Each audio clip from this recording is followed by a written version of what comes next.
Gracias, Señor. ¿Cuántos dan gracias al Señor esta mañana? Dios es bueno, ¿cierto que sí? ¿Podemos dar testimonio de que Dios es bueno? Gloria a Dios, todos nosotros podemos decir eso. Con razón de que no los veía bonitos. Gloria al Señor. Esperando señal.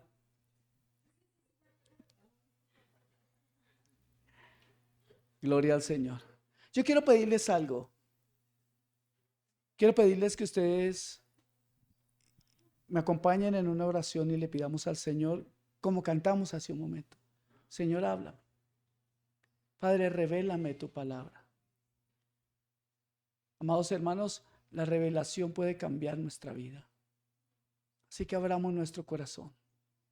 Les pido en el nombre de Jesús que abramos nuestro corazón a su verdad, a su palabra, a su amor. Amén. Gracias, Padre, en el nombre poderoso de Jesús, porque sabemos que tú, por tu Espíritu, estás en medio nuestro, Señor, y en nosotros, para bendecir nuestras vidas, para bendecir, Padre Santo, a cada uno de nosotros y nuestras familias, Padre. En el nombre poderoso de Jesús te damos gracias. Amén y amén. Bien, los quiero invitar a que vayamos al libro de Efesios, la carta del apóstol Pablo a los Efesios, capítulo 1, versículos 15 al 18 para iniciar.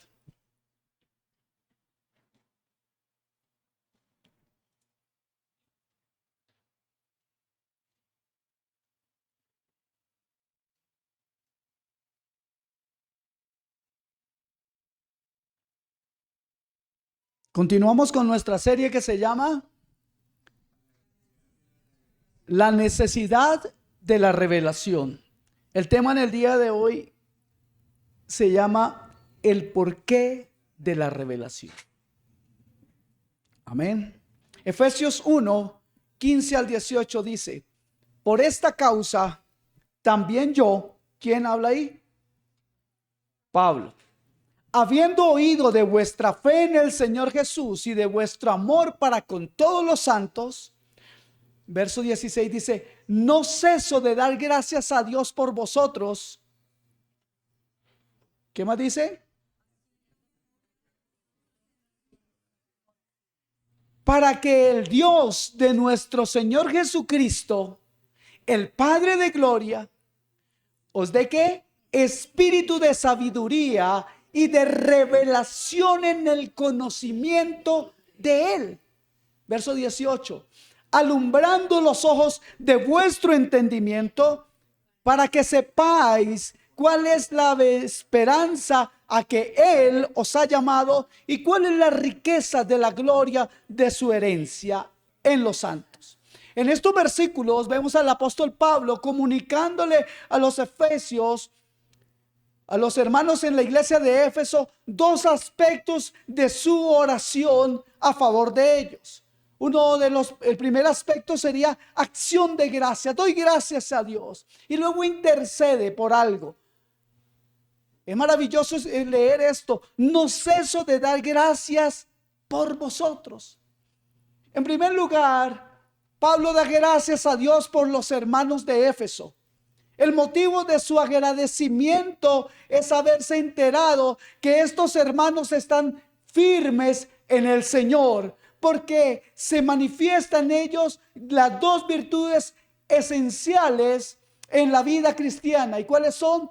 Fe y amor. Dice Pablo: habiendo oído de vuestra fe en el Señor Jesús. El apóstol Pablo se regocija al saber que esta iglesia permanece en la fe, aunque muchos de ellos son judíos, otros de un ambiente pagano.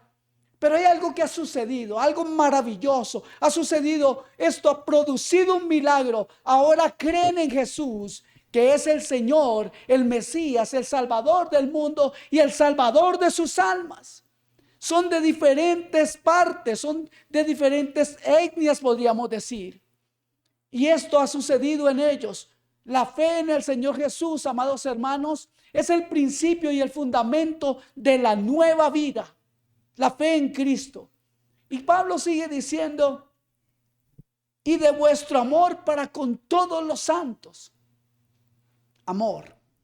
El amar a los hermanos es el principal mandamiento de Cristo a sus discípulos. Ya lo decía el Señor en Juan 13, 34 y 35. Dijo: un mandamiento nuevo os doy, que os améis unos a otros como yo os he amado, que también os améis unos a otros. En esto, y esto es muy importante, mire, en esto conocerán todos que sois mis discípulos, si tuviesen ¿qué? Amor los unos para con los otros o con los otros. Si realmente Cristo es nuestro Señor, este es el primer mandato que debemos obedecer: el amar a todos los santos. Esa es la evidencia de que hemos pasado de muerte a vida. De hecho, el apóstol Juan en su primera carta, capítulo 13, versículo 14 dice: nosotros sabemos que hemos pasado de muerte a vida. ¿En qué? En que amamos a los hermanos. El que no ama a su hermano permanece en muerte. Pero esta iglesia parecía tener mucha vida porque había amor entre ellos, había fe. Entonces, como hemos leído, Pablo ha encontrado estas grandes virtudes en los hermanos de Éfeso. Pero luego nos sorprende que ante una iglesia con esas características tan elogiables como amor y fe, luego haga una petición específica. ¿Y cuál es esa petición? ¿Cuál es esa petición? Que el Dios de nuestro Señor Jesucristo os dé, ¿qué cosa? Espíritu de sabiduría y de revelación en el conocimiento de Él, alumbrando los ojos de vuestro entendimiento para que sepáis cuál es la esperanza. Y uno se pregunta: ¿cómo así, Pablo? ¿Qué es realmente lo que estás pidiendo? Si esta iglesia parece una iglesia perfecta. Y creo que esto de una vez nos abre un paréntesis para también hacernos algunas preguntas. Si una iglesia está llena de amor y de fe y es reconocida, ¿qué más le hace falta? Al parecer, Pablo se da cuenta de algo que nosotros debemos tener en cuenta hoy. Entonces, veamos un poco desde el contexto bíblico lo que es la revelación que Pablo desea que Dios le conceda a la iglesia en Éfeso. La raíz de la palabra revelar es la palabra velo. Revelación, entonces, es la acción de quitar el velo. Entonces, cuando se quita el velo, lo que estaba encubierto por el velo se ve claramente. ¿Significa eso que los hermanos de Éfeso aún tenían un velo? ¿Qué creen ustedes? Yo diría que ellos tienen una necesidad. Y yo diría que ustedes y yo tenemos esa misma necesidad. La revelación de la palabra de Dios tiene dos aspectos: el objetivo y el subjetivo. El objetivo tiene que ver con la proclamación, predicación apostólica de la verdadera palabra de Dios. El lado subjetivo, entonces, es nuestra comprensión de esa revelación que Dios le dio inicialmente a los apóstoles. Pudiéramos decir que el ministerio de Cristo y de su iglesia ya fue revelado una vez y para siempre a los apóstoles y profetas del primer siglo.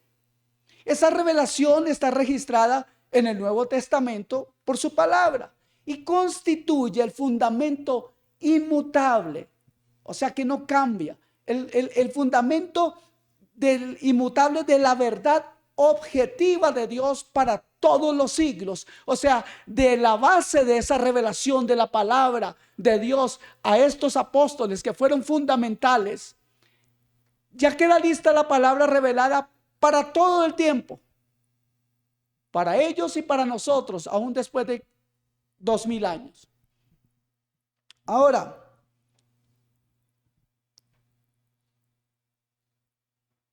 debemos tener en cuenta, mis amados hermanos, que es nuestra responsabilidad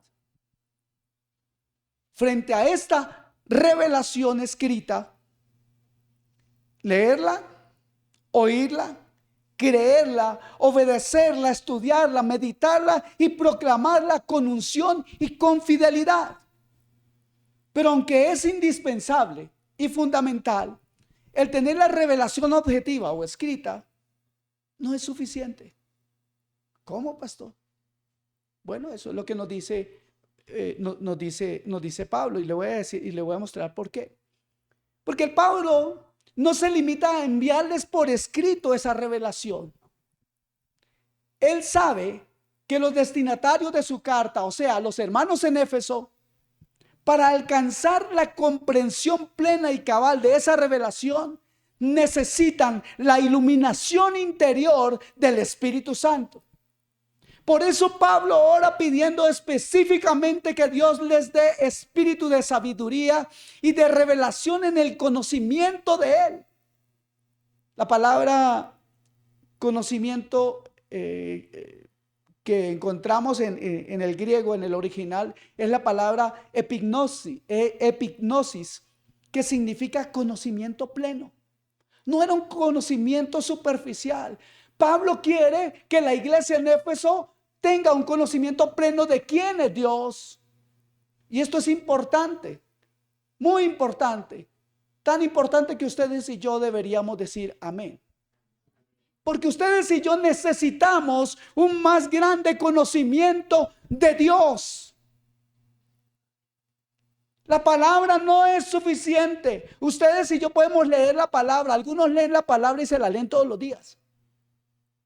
Y gloria a Dios por los que lo hacen. Pero sobre todo, digo esto, basado en lo que acaba de enseñarnos Pablo, inicialmente, que nos hace falta revelación de la palabra. Y si no fuera así, porque es que teniendo la palabra a veces decimos, Señor, ¿qué hago? La leemos y no entendemos. La leemos y no avanzamos. La leemos y seguimos dándole vueltas al mismo asunto. Necesitamos, amados hermanos, revelación de la palabra de Dios. Amén.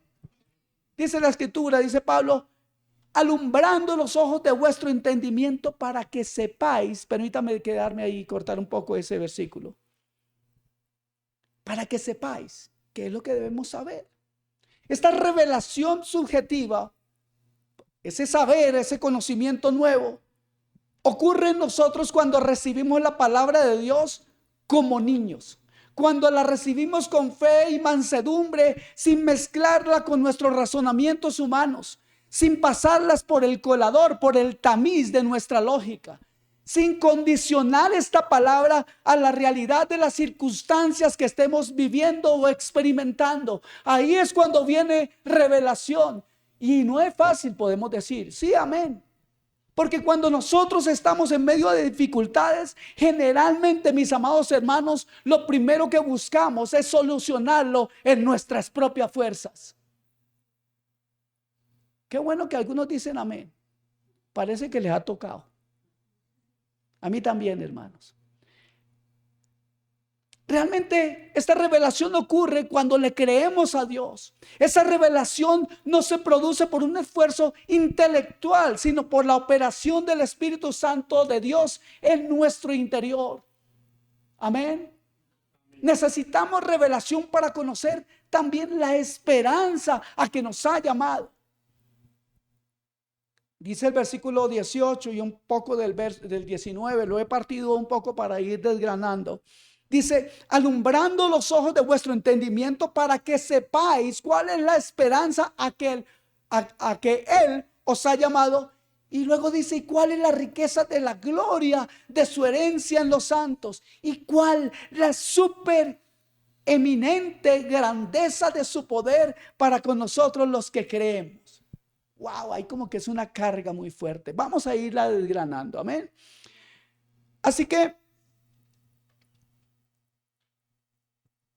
la esperanza, hablando ahora de ella, la esperanza es la virtud mediante la cual esperamos lo que aún no vemos. Eso es esperanza. La esperanza es la fe orientada hacia el futuro. Se basa en nuestra confianza absoluta en Dios, pues creemos que Él es fiel y poderoso para cumplir todo lo que ha prometido. ¿Cuántos dicen amén? ¿Saben que Dios cumplirá? Amén. Esta es la esperanza, tomando uno de los personajes más importantes del Antiguo Testamento, si no el que más, que es Abraham. Abraham mostró una esperanza a Dios de algo maravilloso. Romanos 4:21. Pablo, hablando de ese tiempo en el que Abraham comienza a caminar con el Señor y está siendo probado, dice Pablo, plenamente convencido, Romanos 4:21, plenamente convencido, ¿quién? Abraham, de que era, ¿quién? Dios, de que Dios era también poderoso para hacer todo lo que había prometido. Ahora, dado que el texto que acabamos de leer en Efesios 1, nos dice la esperanza a que Él os ha llamado. ¿Lo han leído ahí o no? ¿Y cuál es la esperanza a la cual Él os ha llamado? Entonces debemos preguntarnos, ¿a qué nos llamó el Señor? Primeramente les quiero decir, hermanos, basado en este mismo libro de Éfeso, de la carta a los Efesios, no van a poderme seguir, voy a ir más rápido porque hoy tengo como hasta las 5 de la tarde para predicar, y si me demoro más, me dan pues las 7. Entonces, Dios nos llamó a ser santos, según nos dice Efesios 1:4. Nos llamó a vivir para la alabanza de su gloria, lo dice Efesios 1:6 y 12. Nos llamó a mostrar en los siglos venideros las abundantes riquezas de su gracia, Efesios 2:7. Nos llamó a ser un solo pueblo, una sola familia, una sola iglesia, en Efesios 2:14 al 19. Es algo muy hermoso todo esto. Nos llamó a dar a conocer a todos el evangelio, Efesios 3:8 y 9.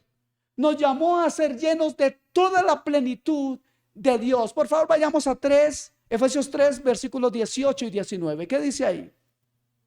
El primero que lo tenga lo canta para que toda la iglesia lo escuche con mucha gana. ¿Qué dice Efesios 3, 18 y 19? 3, 18 y 19.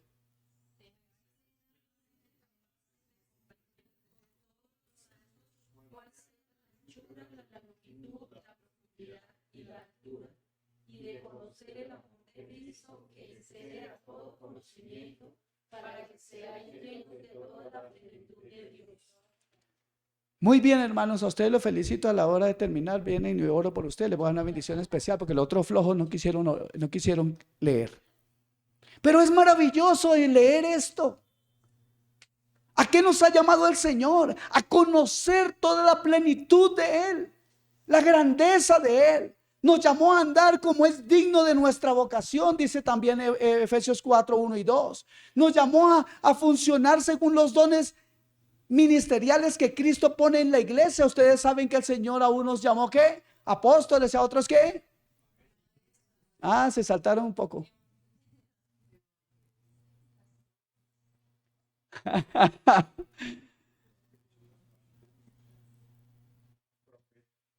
También. Amén. Pastores y maestros son los dos últimos. Bien, nos llamó el Señor a alcanzar la estatura de Cristo, a ser como Jesús. Él nos llamó a eso. Nos llamó a tener una conducta santa en todos los órdenes de la vida. Nos llamó a vivir según la voluntad de Dios en nuestro hogar y en nuestro trabajo. Usted puede ver eso. Un lindo ejemplo está en Efesios 5, versículos 21 hasta Efesios 6, versículo 9. Ahí es donde encontramos cómo la mujer y el hombre se conectan, el uno se somete al otro, los hijos se someten, uno se somete en el trabajo, y si uno es jefe, trata con amor a sus empleados. Todo esto es el llamado que Dios hace en este libro a cada uno de nosotros. Y nos llamó a ser una iglesia gloriosa y santa. Nos llamó a ser la esposa del Cordero, a presentarnos como una virgen para Cristo. Eso lo dice 2 Corintios 11:2. Nos llamó a librar una lucha espiritual contra los principados y potestades de las tinieblas. Eso nos llamó, y ustedes saben dónde está eso. Efesios 6, toda la armadura de Dios. Él nos llamó a hacer tantas cosas para Él. Así que, amados hermanos, Hagamos del llamamiento de Dios nuestra vocación. La palabra vocación y la palabra llamamiento son sinónimos. Nuestra vocación es ser santos, ser como Jesús, ser como uno con todos nuestros hermanos, ser una sola iglesia y cumplir plenamente nuestra misión en la tierra. Filipenses 1:6, un versículo que repito mucho, dice lo siguiente: estando persuadido de qué, de esto, de que aquel que comenzó la buena obra en vosotros, ¿qué? La perfeccionará hasta el día de Jesucristo. Esta esperanza, amados hermanos, está dentro de nosotros y esa esperanza se llama Jesucristo. Pablo dice ciertamente eso en Colosenses 1:27. Y es Cristo en vosotros, la esperanza de gloria. ¿La esperanza de gloria está en quién? ¿No? Diga, en mí. Porque dice así la palabra. En Colosenses 1:27 dice, es Cristo en vosotros la esperanza de gloria. Nuestra esperanza es el desarrollo de la gloria de Cristo que ya está presente en nosotros mediante ¿quién? Mediante el Espíritu Santo. Amén. ¿Seguro? Voy a repetir esto. Nuestra esperanza es el desarrollo de la gloria de Cristo que ya está presente en nosotros mediante el Espíritu Santo. Veamos un ejemplo práctico. Una mujer embarazada tiene la esperanza de tener una criatura. ¿Cierto que sí? Aunque la criatura aún no necesite crecer y desarrollarse, esa esperanza ya es una realidad dentro de ella. Las que son madres saben eso. ¿Sí o no? Y aunque no sean madres, ya tenemos clara conciencia de cómo funciona esto de que un niño esté en el vientre de una madre. ¿Qué es lo que más anhela esa madre y cuál es su esperanza? De que su hijo nazca, aunque él no lo veamos desarrollarse. Así que del mismo modo es Cristo en nosotros la esperanza de gloria. La vida de Dios está dentro de ti, amado hermano, y crecerá. Cristo será plenamente formado en ti y en tus hermanos. Yo le invito entonces a que tengas esperanza. Yo le invito en el Señor a que tengamos esperanza, que esa esperanza sea una revelación en su vida. Ustedes se imaginan si ustedes viven todos los días esperanzados en las promesas de Dios, ¿cómo cambiaría su forma de vivir? Por eso les decía que la esperanza puede cambiar, la revelación puede cambiarnos la vida. Amado hermano, su vida será transformada. Su conducta, su carácter mejorarán, créalo. Si eso es una verdad para usted, si eso es una realidad para usted, pero solamente puede ser realidad para usted si usted lo cree, si hay una revelación en su vida de que lo que Dios ha dicho es verdad. Todos decimos que creemos en Dios. ¿Cuántos creen en Dios aquí? ¿Cuántos le creen a Dios? ¿Seguro? Amén. Así que hermanos, aferrémonos a las promesas del Señor. De aquí a un tiempo podemos parecernos más a Cristo. Yo sé que eso suena lejano, pero no es así. De aquí a un tiempo te parecerás más a Cristo. Serás más santo, más humilde, más amable, más responsable. Serás mejor esposo, mejor esposa, mejor padre, mejor madre, mejor hijo, mejor hija, mejor hermano. Si esa verdad está en ti. Si hay revelación en tu vida, amado hermano, llevarás más y mejores frutos para Dios. La iglesia crecerá en calidad, en unidad y en cantidad. Porque si le crees a Dios, se van a borrar todos los temores de salir a predicar a la calle. Porque si le crees a Dios, tú puedes vivir en una mejor unidad con tus hermanos. Y así la iglesia crecerá en todas las áreas. Llegaremos entonces, basados en la revelación de Dios, la revelación de lo que Dios quiere y el llamado que hace en nuestras vidas, Llegaremos a hacer lo que Dios se propuso desde antes de la fundación del mundo, que fuera con nosotros. ¿Cuántos dicen amén? Aleluya. Amados, la esperanza del mundo es la iglesia. De verdad, ¿cuántos lo creen? Y la esperanza de la iglesia, ¿quién es? Cristo. No hay otra solución para el estado en que se encuentra el mundo. Y aunque parezca muy difícil, mi fe, escuchen esto, amados hermanos, mi fe, y así debe ser toda nuestra fe, debería permitirnos ver que vienen tiempos preciosos para la iglesia en todas partes, aunque el mundo está peor, porque donde abunda la maldad, sobreabunda la gracia. Yo no sé usted, pero yo le creo a Dios. Yo creo que Dios cambiará muchas cosas en su pueblo, que Dios despertará a su pueblo. No estoy hablando de Bogotá para Cristo, porque eso sería una locura. No es de todos la fe, dice la Escritura. No es de todos. De hecho, el Señor dice cuando yo venga, que cuando Él venga hallará fe en la tierra. Gloria a Dios que nosotros no vamos a estar todo ese tiempo, ¿cierto? Aunque no sabemos. Dios ha prometido, amados hermanos, derramar su espíritu sobre toda carne en los postreros días. ¿Cuántos lo creen? Eso dice la Escritura. Hechos 2:17. El evangelio del reino, amados hermanos, será predicado a todas las naciones antes del fin. Mateo 24:14. Y Habacuc 2:14 dice algo que es hermoso. Dice, la tierra será llena del conocimiento de la gloria de Dios, como las aguas cubren el mar. ¿Cuántos han oído ese versículo? Es hermoso, ¿cierto? ¿Cierto que sí? La culminación y realización plena de nuestra esperanza es la segunda venida de Cristo. ¿Cuántos tienen esa esperanza? ¿Cuántos dicen, Señor, ven? Aunque algunos dicen, ven porque estoy aburrido aquí de vivir con mi familia. No, pues eso no. ¿Ok? Un día Cristo volverá a la tierra. Recibiremos entonces cuerpos glorificados y la plena posesión de nuestra herencia eterna. Amén. Hemos venido estudiando eso. En cuerpos glorificados tendremos. Será en el momento en que estemos ya con el Señor que nuestra redención será completa. La palabra del Señor, el apóstol Pedro en su segunda carta, capítulo 3, versículo 13 dice, esperamos según sus promesas. Ahí hay una coma. ¿Promesas de quién? Del Señor. Cielos nuevos y tierra nueva en los que morará la justicia. ¿Quién es la justicia? Cristo mismo morará con nosotros. Amados hermanos, necesitamos revelación para conocer la gloria de Cristo en nosotros. Mira el versículo 18 y un poco del 19 voy a retomar. Dice el 18. Vamos a ver, búsquenlo por favor. Yo dije que lo buscaran, espero, estoy muy rápida, hermana. La Biblia más rápida de la iglesia. Dice, ¿ya podemos?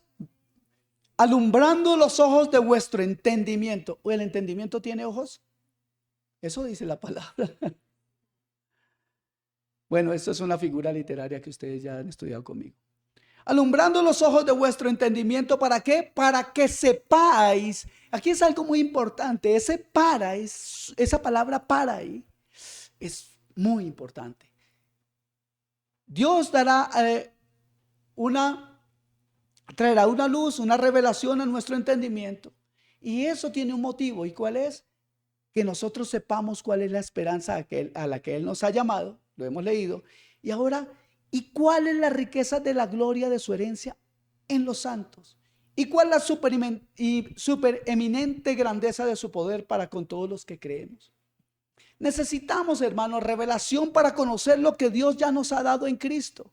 Dios nos ha dado todos los recursos que necesitamos para que la esperanza a la que Él nos ha llamado llegue a ser una realidad en nuestras vidas. ¿Cuántos creen eso? ¿Lo entendimos? Dios nos ha dado todo, todos los recursos. Nos ha dado recursos sobrenaturales para que su plan y propósito se cumplan plenamente en nosotros aquí en la tierra. Si Dios es perfecto, su plan es perfecto. Y si estamos en el plan de Dios, estamos caminando en perfección. Pero necesitamos revelación para verlo y para poder experimentarlo.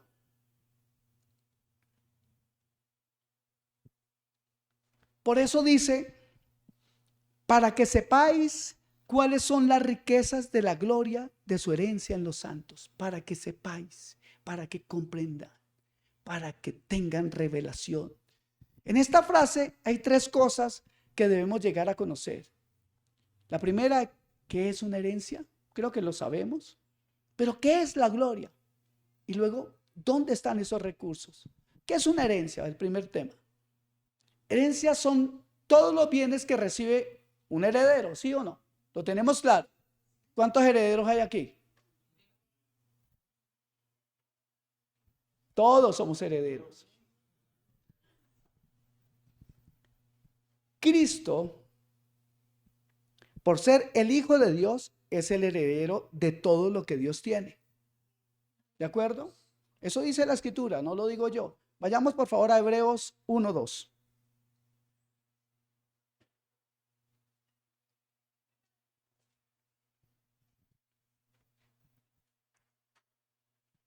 Dice Hebreos 1:2, en estos postreros días nos ha hablado por el Hijo, y ahí después de esa coma dice algo fantástico, a quien constituyó heredero de todo y por quien asimismo hizo el universo.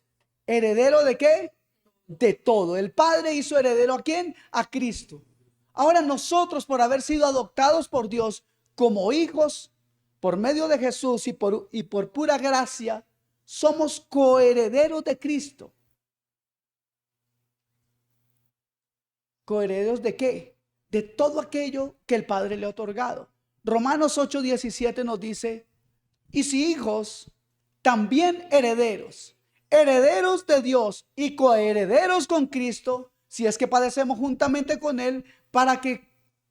Para que juntamente con Él seamos ¿qué? Glorificados. Este tema lo hemos venido tocando fuertemente. Ahora, ¿qué es entonces la gloria? Gloria es una palabra muy destacada dentro del texto bíblico. Es traducida del hebreo kabod y traducida del griego doxa. El concepto de la palabra gloria se relaciona con valor, virtud, honra, peso, capacidad, poder, grandeza, calidad.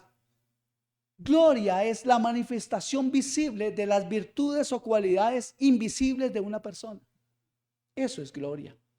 Cuando las virtudes invisibles de Dios nos son reveladas, ¿qué decimos nosotros? Gloria a Dios. La creación, amados hermanos, también nos revela la grandeza, el poder, la sabiduría de Dios. Por eso el salmista dice que los cielos cuentan la gloria de Dios en el Salmo 19:1. Y también en Isaías 6:3 la palabra nos dice que los serafines desde el cielo declaran, toda la tierra está llena de su gloria. Pero la máxima expresión de la gloria de Dios es una persona y se llama Jesucristo. Porque dice Hebreos 1:3 que Él es el resplandor de su gloria y la imagen misma de su sustancia.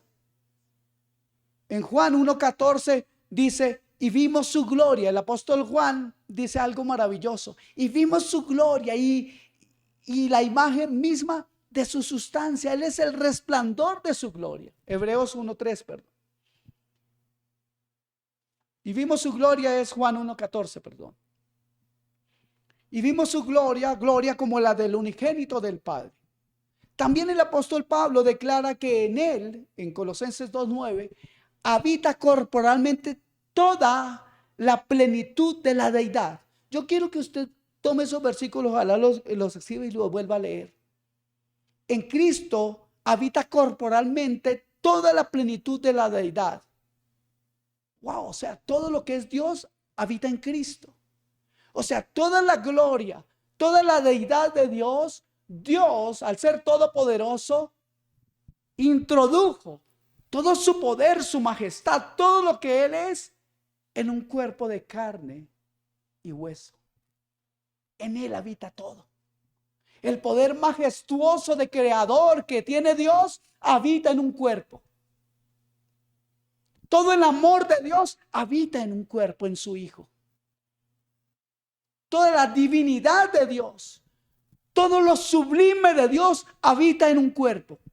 Y ese cuerpo es la máxima revelación de su gloria. Ese cuerpo es y se llama Jesucristo. ¿Cuántos dicen gracias, Señor? Así que todas las virtudes del Padre y todas sus bendiciones están en el Hijo. Y a esa suma de virtudes y gracias del Padre que están en el Hijo, la Biblia lo llama gloria. Ahora, ¿dónde están todos esos recursos? Nuestro versículo habla de la riqueza de la gloria de su herencia. ¿En quién? En los santos. ¿Quiénes son los santos? Nosotros. ¿Cómo así que toda la riqueza de la gloria de su herencia en los santos? Escuche esto, iglesia, esto es revelación para ti. Cristo está habitado por la plenitud del Padre. Amén. Cristo es la plenitud del Padre mismo. Y Cristo habita en nosotros por su Espíritu Santo. Oh Señor, háblanos. Si tuviéramos revelación de esto, si creyéramos verdaderamente esto. Por eso es que hemos dicho, y dice Pablo, Cristo en nosotros es la esperanza de gloria. En Juan 7, 22 y 23, Jesús le dice al Padre en una oración, seguramente ustedes la recuerdan, la oración del Señor, dice Jesús hablándole al Padre, la gloria que me diste, les he dado, para que sean uno, yo en ellos y tú en mí. Wow. Si usted pide revelación de esto, mire, solamente ponerse a estudiarlo como que le da un cortocircuito por acá. Necesitamos revelación de esta verdad. ¿Ustedes se imaginan cuánto puede traer de beneficio a sus vidas el conocer estas verdades? Que les sean reveladas a su espíritu. Ya no andaríamos tan acomplejados, tan distraídos o tan abatidos. Así que el santo, el poderoso, el siempre victorioso, el manso, el humilde, el que sabe perdonar, el que es amor, el príncipe de paz, está en nosotros con todas sus virtudes, con todo su poder, con todo su amor, con toda su gracia, con todas sus cualidades. ¿Cuántos dicen gloria a Dios? Dios ya nos ha bendecido con toda bendición espiritual en los lugares celestiales en Cristo, dice la Escritura, y lo vamos a ver un poco más adelante. En realidad, amados hermanos, no necesitamos tantas más bendiciones. Lo que más necesitamos es revelación de lo que ya tenemos. ¿Para qué? Para conocer todo lo que Dios ya nos ha dado en Cristo. Con mucha frecuencia, hermanos, en nuestras oraciones decimos, Señor, te pido que me bendigas por esto, que me bendigas por esto. Y cuando intercedemos por otras personas, solemos hacer la misma petición. También hemos hecho de esta frase un saludo entre los hermanos en Cristo, ¿cierto? Que Dios te bendiga. Siempre decimos eso. Aunque se trata de una hermosa expresión de deseo, sin embargo, no está de acuerdo con la revelación del Nuevo Testamento. ¿Cómo, pastor? Sí. Procede del Antiguo Testamento. Está en Números capítulo 6, versículos 22 y 27, y se lo voy a abreviar. Dice, Jehová te bendiga y te guarde. De ahí proviene esa palabra. No del Antiguo Testamento. No existe en todo el Nuevo Testamento, no en el Nuevo Testamento. Porque no existe en todo el Nuevo Testamento ninguna oración pidiendo a Dios que bendiga a los creyentes. Si quiere, búsquela. Pablo, al interceder por los hermanos en Éfeso, no pide al Señor que los bendiga, sino alaba a Dios porque Él ya los bendijo. Por favor, vayamos todos a Efesios 1:3.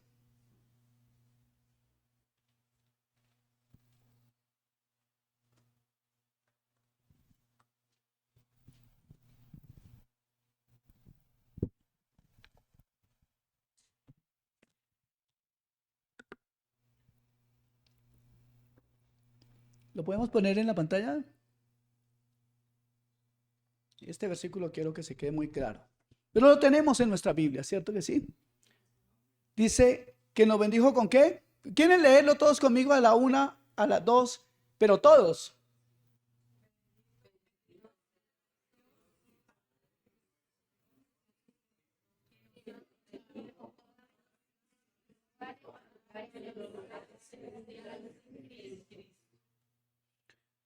Bendito sea el Dios y Padre de nuestro Señor Jesucristo, que nos bendijo con algunas bendiciones. Observemos, hermanos, que el tiempo de este verbo está en pasado. Nos bendijo, es pasado. Si Dios nos bendijo con toda bendición espiritual, entonces ¿por qué estamos pidiendo más? ¿Sabe por qué? Porque aún no conocemos la bendición real que Dios nos ha dado. Porque vivimos afanados por más bendición, pero no nos damos cuenta que tenemos la bendición del cielo. Mira, hermanos, tener riqueza en abundancia, contar con una gran herencia y no saberlo, a los fines prácticos es como no tenerlos. Tener algo e ignorarlo en la práctica es como no tener nada. Amados hermanos, la revelación puede transformar nuestra vida. Yo les repito eso.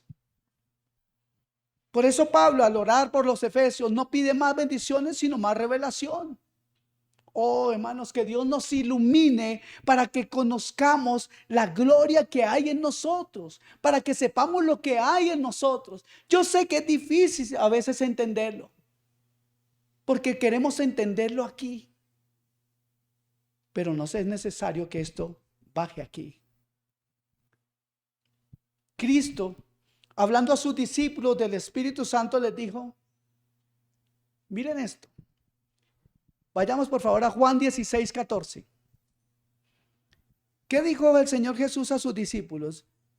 Él dijo, Él me glorificará porque tomará de lo mío y lo dará a vosotros. ¿Dice así? No, no dice así. Nosotros queremos que diga eso, pero no nos damos cuenta de la bendición que el Señor tiene con nosotros. Juan 16:14 dice, Él me glorificará porque tomará de lo mío y os lo hará saber. La función del Espíritu Santo es tomarlo de Cristo y revelarlo a nosotros, hacérnoslo saber. Observemos que no dice tomará de lo mío y os lo dará, sino tomará de lo mío y os lo hará saber. De hecho, me parece que Jesús quiso ser enfático y reiterativo. Mira el versículo 15. Todo lo que tiene el Padre es mío, punto y coma, paremos ahí. ¿Cuánto lo que tiene el Padre? Todo, porque Dios le dio todo, ¿cierto?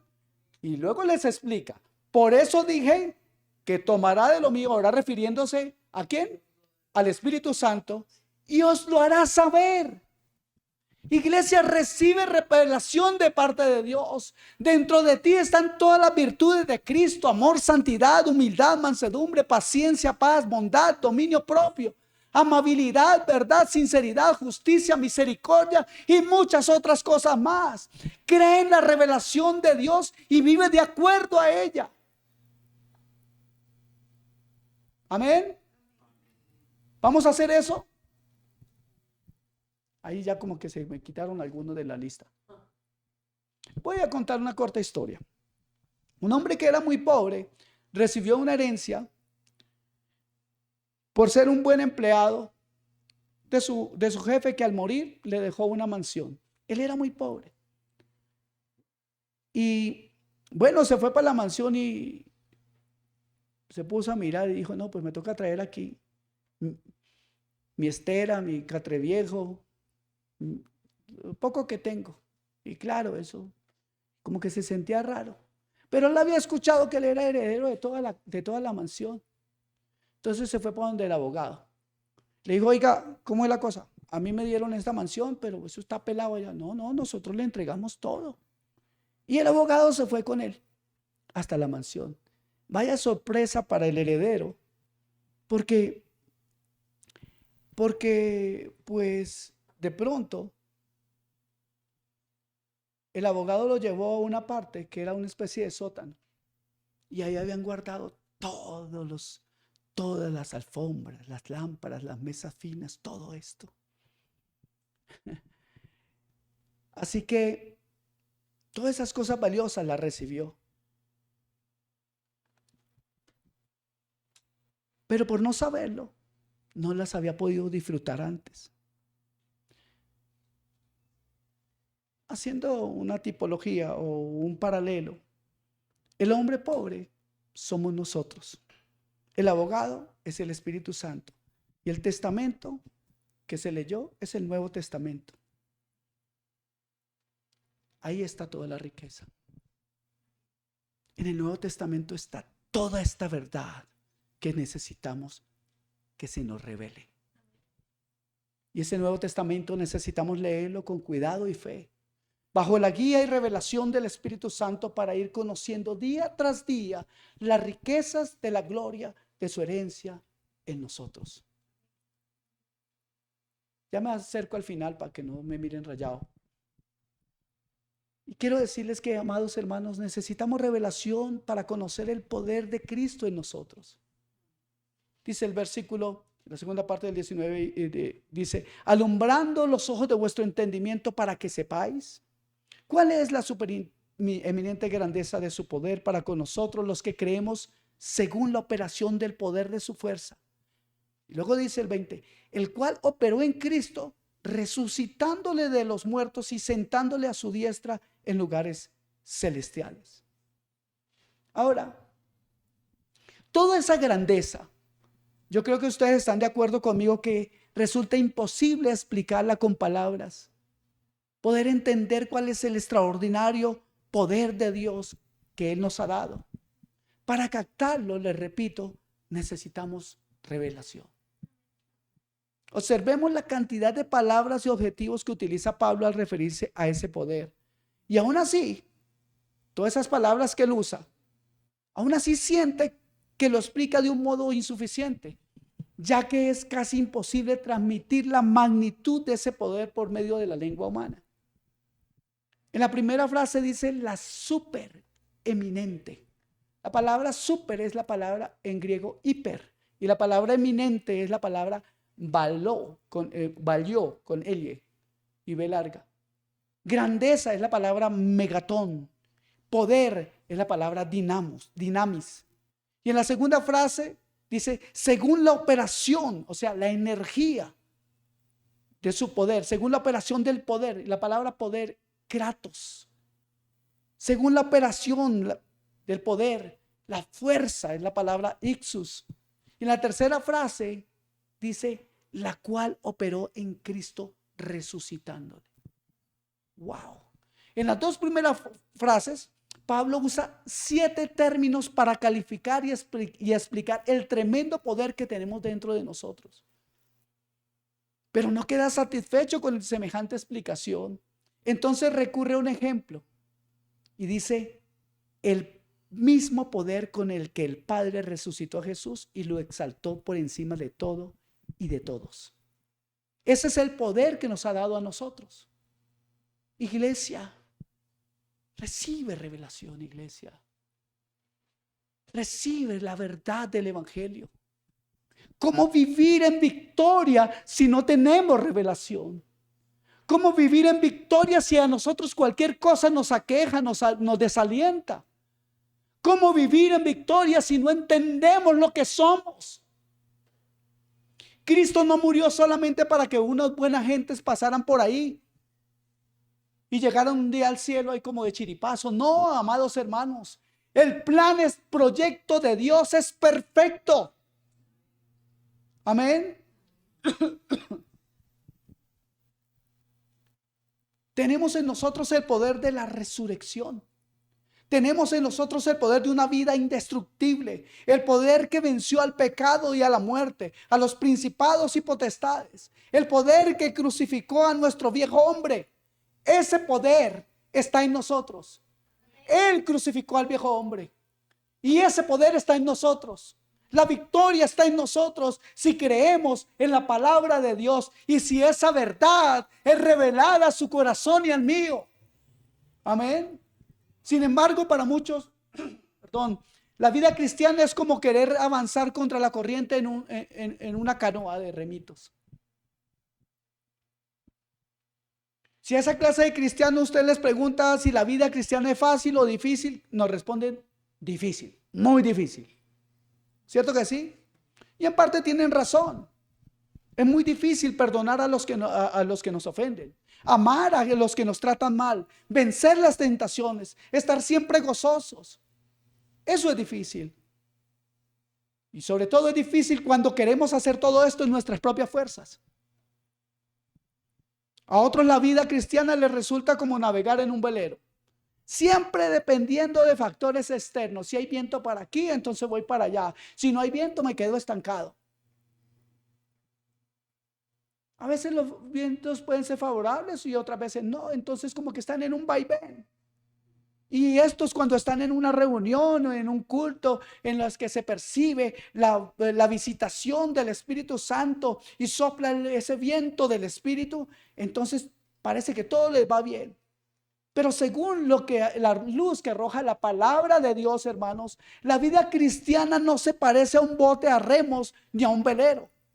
No, la vida cristiana se parece como a una lancha con motor fuera de borda, que no necesita ni viento ni esfuerzo humano, sino que va a toda velocidad porque tiene ese motor que la lleva, que lo impulsa, que lo levanta sobre las olas. Ese tipo de lancha no depende del esfuerzo personal para avanzar ni de las circunstancias exteriores, sino que es impulsada por un poderoso motor que se llama el Espíritu Santo, revelando cada día algo nuevo en su vida.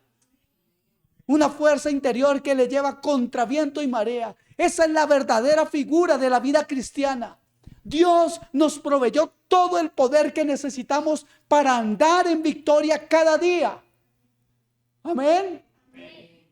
Parece que no me creen. No me crea, pero créale a la palabra de Dios.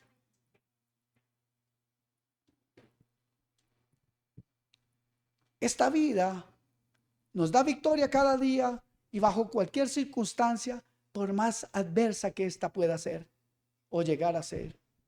Pero luego dice, un poquito más, dice, el texto dice, para con nosotros los que ¿qué? Los que creemos. Están en el texto, a mí me gustaría que no se vayan del texto. Ya estoy terminando y hasta ahora dan cuenta. Bueno, ese motor no opera en nosotros automáticamente. Hay una llave que lo enciende y lo mantiene encendido. Esa llave es la fe. Por eso dice, para con nosotros los que creemos. Y los que creemos tenemos fe. Algunos habiendo recibido el bautismo del Espíritu Santo, tienen el motor apagado y siguen esforzándose con los remos. Ay, ¿para qué quiero ese motor del Espíritu Santo? Yo lo hago a mi manera. Es decir, tratan de hacer la voluntad de Dios con sus propias fuerzas. Por eso la vida cristiana les resulta tan difícil y tan pesada. Yo a algunos de ustedes les he dicho algo. Y creo que es una frase que me han escuchado en repetidas ocasiones. Y esa frase es, descansen en el Señor. Les he dicho a muchos, descansen en el Señor. Y a veces como que no entendemos qué significa descansar en el Señor. Pero descansar en el Señor es saber que Él es soberano y que aunque las cosas vayan mal, a mí eso no me mueve. Y es difícil, puede ser. Sobre todo si nos metemos la cucharada nosotros, no dejamos que Dios sobre. Cuando descansamos en Dios, o mejor digo, ¿cómo descansamos en Dios? Le voy a poner un ejemplo. Usted tiene una dificultad, la que usted tenga ahí, no me necesita decírmela, la X. Crea que aunque esté usted teniendo una guerra con otra persona, descanse en Dios, Dios va a vencer a esa persona. Que si tiene un problema médico, descanse en Dios, Dios va a usar a los médicos. Que si tiene un problema económico, descanse en Dios, Dios lo va a bendecir. No es volvernos unos sinvergüenzas y no hacemos nada, no. Eso no es lo que estoy diciendo. Pero tiene problemas en el trabajo, descanse en Dios. Dios le puede sacar de ese trabajo y llevarlo a otro. ¿Cuántos dan testimonio de eso aquí? Levante la mano si le ha pasado.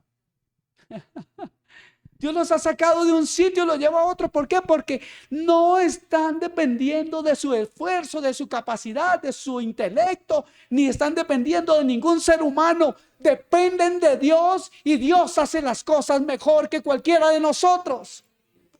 Es necesario, hermanos, que cada hijo de Dios, además de haberse bautizado en agua, reciba el bautismo del Espíritu Santo para vivir una vida conforme al Espíritu Santo en revelación continua, para darle respuestas a Dios, para entender qué es la santidad, para vivir en la santidad, para vivir en el gozo del Señor, aunque la marea esté alta, aunque lluevan truenos y que haya relámpagos y aunque haya dificultades, ustedes y yo tenemos algo dentro de nosotros y es Cristo por medio de su Santo Espíritu, y en Cristo está toda la plenitud de Dios.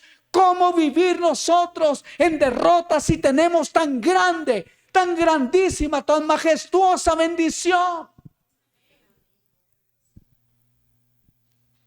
Es indispensable que reciba ese motor, hermanos, porque es un don de Dios, un regalo para cada uno de sus hijos. Ese regalo se recibe por la fe. Créale a Dios, descanse en Él, pídale revelación de cómo caminar en medio de la tormenta. Resulta importante y totalmente necesario no solo recibir ese poder, sino andar en el Espíritu las 24 horas del día. Y usted dice, pastor, eso es imposible. Tal vez, depende de usted. Si no, el Señor no lo hubiera prometido. Nosotros podemos andar en victoria, el Señor lo dice. Vivir en la fe es la clave para andar en el Espíritu. Vivir creyendo y dependiendo de ese poder que está en nosotros. ¿Qué le acosa a usted hoy? ¿Cuál es su afán? ¿Qué es lo que urge su vida? ¿Qué es lo que le hace perder la fuerza cada día? ¿Qué es lo que le apaga el motor, hermano? ¿Qué es lo que hace que usted no pueda avanzar? Porque a veces las cosas en Dios son tan bonitas mientras está aquí congregada o congregado, pero allá afuera como que todo se daña.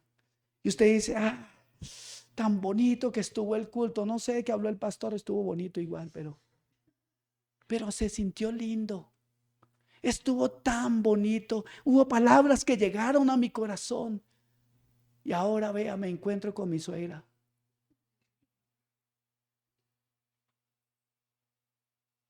Y parece que eso fuera lo peor de la vida. Y ahora me encuentro con este problema.